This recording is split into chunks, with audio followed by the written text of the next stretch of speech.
কার্যকর কাণ্ডে ইতিমধ্যে অভিজিৎ মণ্ডল এবং সন্দীপ ঘোষ তাদেরকে জিজ্ঞাসাবাদের জন্য এই নিয়ে পরপর তৃতীয় দিন সিবিআই আধিকারিকরা পৌঁছেছেন প্রেসিডেন্সি জেলে। দিনে দুবার ব্যবহার করো স্টপেজ ক্রিম আর নিজেকে রাখো evergreen Keya Seth aroma therapy stoppage cream আর খুঁজে পাও নতুন আমিকে। কথা বলবো আমাদের প্রতিনিধি আবির দত্ত রয়েছেন আমাদের সঙ্গে।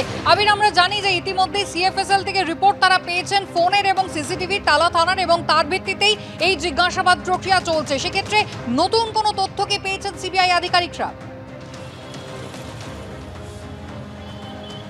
দেখো, নতুন তথ্যের খোঁজেই এই জিজ্ঞাসাবাদ বা এই জেরা এমনটাই জানা যাচ্ছে। তার কারণ আদালতে এর আগেই জানিয়েছিল সিবিআই যে তারা যে ফরেন্সিক রিপোর্ট পেয়েছে সেই ফরেন্সিক রিপোর্টের পরিপ্রেক্ষিতে বেশ কিছু প্রশ্ন তাদের রয়েছে এবং সেই প্রশ্নের উত্তর খোঁজার জন্য এই দুজনকে জেরা করা অত্যন্ত জরুরি, এবং সেই জন্য তারা প্রথমে তাদেরকে হেফাজতে নিয়ে জেরা করার চেষ্টায় তারা আবেদন করেছিলেন। এবং এই যে আবেদন করা সত্ত্বেও কিছু পদ্ধতিগত ত্রুটি ছিল বলে আদালতে বিচারকের পরামর্শে তারা ফের তাদের আবেদনপত্র পরিবর্তন করেন এবং তার পরবর্তীকালে জেলে গিয়ে জেরা করবেন বলে তারা আবেদন করেন।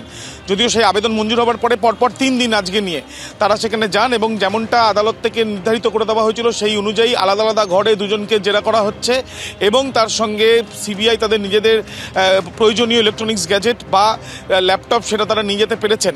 এবং যেটা সূত্র মারফত জানা যাচ্ছে যে টালা থানার সিসিটিভি ক্যামেরার ফুটেজের যে ফরেন্সিক রিপোর্ট ইতিমধ্যে সিবিআইয়ের হাতে এসে পৌঁছেছে, সেই ফরেন্সিক রিপোর্টের পরিপ্রেক্ষিতেই বেশ কিছু প্রশ্নের উত্তর তারা খুঁজছেন এবং সেই জন্য এই দুজনকে জেরা। আগামীকাল এই মামলার শুনানি রয়েছে, অর্থাৎ ধর্ষণ ও খুনের মামলার শুনানি রয়েছে। সেই মামলার শুনানিতে সিবিআই এই 3 দিন জেরা করে কি তথ্য পেয়েছে সেটা তারা জানাতে পারেন, এমনটাই সম্ভাবনা রয়েছে। আবির, ধন্যবাদ। বাঁকুড়ার ওন্দা সুপার স্পেশালিটি হাসপাতালে বেআইনি নিয়োগের অভিযোগ তুলে পথে নামলো তৃণমূল ও বিজেপি। তৃণমূলের ব্লক সভাপতি এবং ওন্দার বিজেপি বিধায়ক অমরনাথ শাখার যোগসাজশে হাসপাতালে বেআইনি নিয়োগ হয়েছে, এমনটাই অভিযোগ তুলেছেন তৃণমূলেরই প্রাক্তন জেলা পরিষদ সদস্য। 2-3 দিনের মধ্যেই আমরা ওই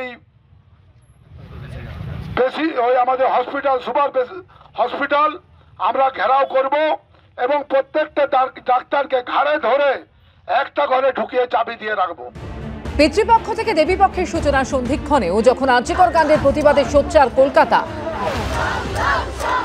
ঠিক সেই সময় ডাক্তারদের উদ্দেশ্যে হুমকি দিতে শোনা গেল ওন্দার বিজেপি বিধায়ক অমরনাথ শাখাকে, যা ঘিরে তৈরি হলো বিতর্ক।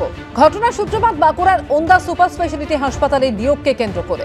সম্প্রতি ওই হাসপাতালে বরাদ্দপ্রাপ্ত ঠিকাদার সংস্থা অস্থায়ী কর্মী হিসেবে 28 জনকে নিয়োগ করার সিদ্ধান্ত নিয়েছে। অভিযোগ, বেআইনিভাবে ওই অস্থায়ী কর্মীদের নিয়োগ করা হয়েছে, যার বিরুদ্ধে বুধবার একই দিনে রাস্তায় নামল তৃণমূল ও বিজেপি। একদিকে যখন স্থানীয় তৃণমূলের একাংশের বিরুদ্ধে দুর্নীতির অভিযোগে সরব হলো দলেরই একাংশ, অন্যদিকে হাসপাতালে সুপার ও তৃণমূলের একাংশের বিরুদ্ধে নিয়োগে স্বজন পোষণের অভিযোগ তুলে সরব হলেন ওন্দার বিজেপি বিধায়ক। 7 নম্বর জাতীয় সড়ক অবরোধ করে ওন্দা চৌরাস্তা মোড়ে দেখানো হলো বিক্ষোভ। যারা কাজের উপযুক্ত লোক তাদেরকে না নিয়ে বেশ কিছু বাইরের লোককে নিয়োগ করা হচ্ছে অর্থের বিনিময়ে, কোথাও 50,000 কোথাও 70,000। মানে তৃণমূলের নেতারা 3টি 4টি 5টি করে ভাগ নিয়েছে।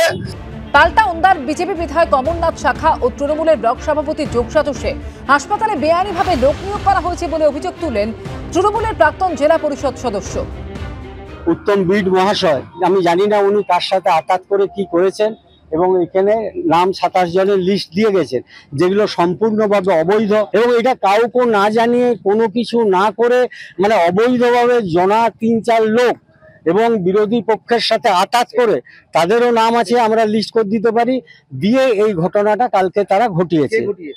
হ্যাঁ, এই যে আমাদের তৃণমূলের ব্লক সভাপতি উত্তম বিড এবং বিজেপি বিধায়ক অমরনাথ শাখা। যদিও নিয়োগে স্বজন পোষণের অভিযোগ খারিজ করার পাশাপাশি তার বিরুদ্ধে ওঠা দুর্নীতির অভিযোগও উড়িয়ে দিয়েছেন অভিযুক্ত তৃণমূল ব্লক সভাপতি। আমি শুনলাম কালকে ওন্দা সুপার স্পেশালিটি হসপিটালে বেশ কিছু কন্ট্রাকচুয়াল কর্মী নিয়োগ হয়েছে।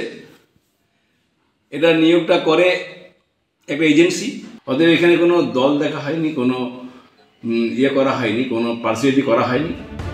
ওন্দা সুপার স্পেশালিটি হাসপাতালে অস্থায়ী কর্মী নিয়োগে দুর্নীতির অভিযোগ তুলে একসঙ্গে পথে নামল তৃণমূল ও বিজেপি। হাসপাতালে সরকারিভাবে স্বাস্থ্য বিভাগের কোনো নিয়োগ হয়নি, এটা স্বাস্থ্য দপ্তরের কোনো নিয়োগ নয়, এটা অল সার্ভিস গ্লোবাল প্রাইভেট এজেন্সির নিয়োগ। তারা যা করবে করবে, এর মধ্যে আমার নাক গলানোর কোনো বিষয় নেই, আমার ইন্টারফিয়ারেন্সের কোনো বিষয় নেই।